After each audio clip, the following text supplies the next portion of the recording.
Well, good morning again, and welcome to yet another reflection from the book of Genesis. Today I've moved on a few chapters. I'm now in chapter 28, and again, it's one of my favourite passages in the whole book of Genesis. It deals with Jacob's dream at Bethel, and it deals with some pretty amazing incidents.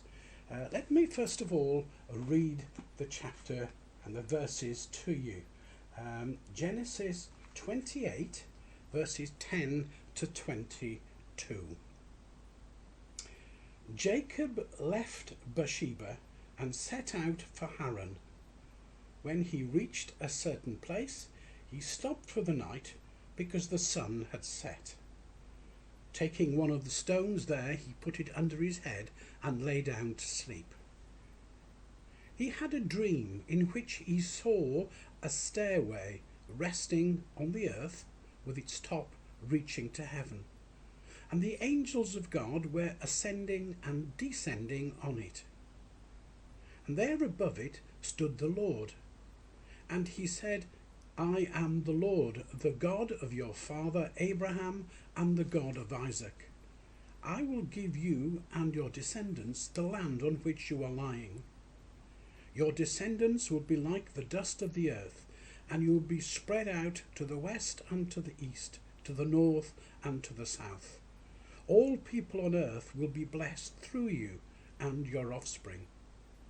I am with you and will watch over you wherever you go, and I will bring you back to this land. I will not leave you until I have done what I have promised you. When Jacob awoke from his dream, he thought, surely the Lord is in this place, and I was not aware of it. He was afraid and said, how awesome is this place! This is none other than the house of God. This is the gate of heaven. Early the next morning, Jacob took the stone he had placed under his head and set it up as a pillar and poured oil on top of it. He called that place Bethel, though the city used to be called Luz. And then Jacob made a vow, saying, if God will be with me and will watch over me on this journey, and will give me food to eat and clothes to wear, so that I return safely to my father's house, then the Lord will be my God, and this stone that I have set up as a pillar will be God's house. And of all that you give me, I will give you a tenth. And this is the word of the Lord. Thanks be to God. Let me give you some of the context, some of the background to this short passage. It's quite complicated, so I have to remind myself always of what it is that's actually happening here. Jacob is basically running away from a family feud, family breakdown. His mother, Rebecca, is concerned for his safety, and she suggests to him that he ought to flee to a place called Haran, to escape the wrath of his twin brother Esau, who had threatened to kill him for deceiving their father Isaac into blessing him with Abraham's covenant, thus cheating Esau out of his birthright. So Jacob is fleeing to his mother's family, and he plans to stay with them until Esau's fury has subsided. Hopefully, when he gets to Haran, he might also find a wife to settle down with. That's the plan. That's the hope. But we soon get the idea that Jacob is at a very low point in his life. He rests for the night on his journey. He takes a stone and he lays his head upon it to sleep. But as he sleeps, he dreams. And he dreams of a stairway from earth all the way up to heaven. Some Bible versions refer to it not as a stairway, but as a ladder, with angels ascending and descending on it. And at the head of the stairway, Jacob sees a vision of God. And he hears God speak to him. And God assures him that God will be with him still and will fulfill through him the covenant that he had made with Abraham and Isaac. God is here choosing Jacob, and all peoples on earth would be blessed through him and his offspring. And Jacob hears, doesn't he, those powerful words of reassurance and promise. I am with you and will watch over you wherever you go, and I will bring you back to this land. I will not leave you until I have done what I have promised you. Such reassurance. And of course then Jacob awakes from his dream and recognizes that he's been in the awesome presence of God. He doesn't need to fear Esau any longer.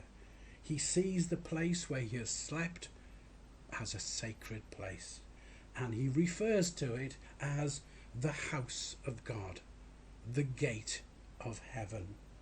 He uses the stone that he has slept on to build a pillar, and then he anoints that pillar with oil in order to consecrate it before God.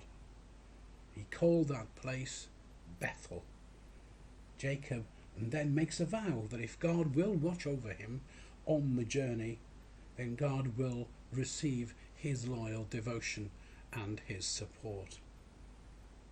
I wonder what you made of that story. I have to confess it's one of my favourite passages in the whole of the Old Testament, and let me tell you why. Firstly, it reminds me that there is always a link, a connection between earth and heaven, if we have a mind and a heart to see that link. Heaven and earth are not two separate spheres, but one connected unity, interconnected, one creation. We might not always see or acknowledge that direct connection that we have with heaven, for it often takes a particular state of mind to actually see it. People often see the very tight connection between earth and heaven when they're going through a difficult patch in their lives, perhaps when they are mourning, they're in grief, when they're lonely, when they're fearful. Then the link between themselves and heaven becomes ever more close. It's where we allow God to break through those outer shields. For Jacob, he was tired, he was fearful, he was insecure, and God broke through that shield in a very real way. God wanted to break through, and he persistently tries to break through to us too, to reassure us that he's always there for us. The connection between heaven and earth is there, it's permanent, and it's for us, a gift from God if we choose to see that connection. And so when we feel, as we often do, when we feel far away from everyone and from God, there is space for us. God is there for us. He doesn't want us to be alone. He comforts us with his awesome sense of presence, and his word is there for us. The second reason I think why I like this passage so much is that it reminds me that the communication between heaven and earth, between God and between us, isn't one-way traffic. It needs to be both ways. On that stairway, the angels were descending and they were descending and they were ascending.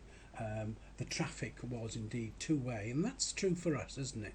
Communication needs to be in both directions.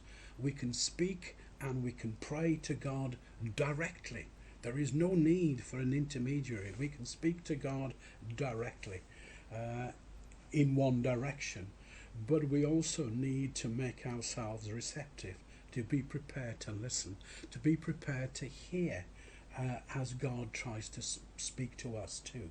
We need, in the words of the hymn, to be still and know that our Lord is indeed our Lord, breaking through to us in a very real way.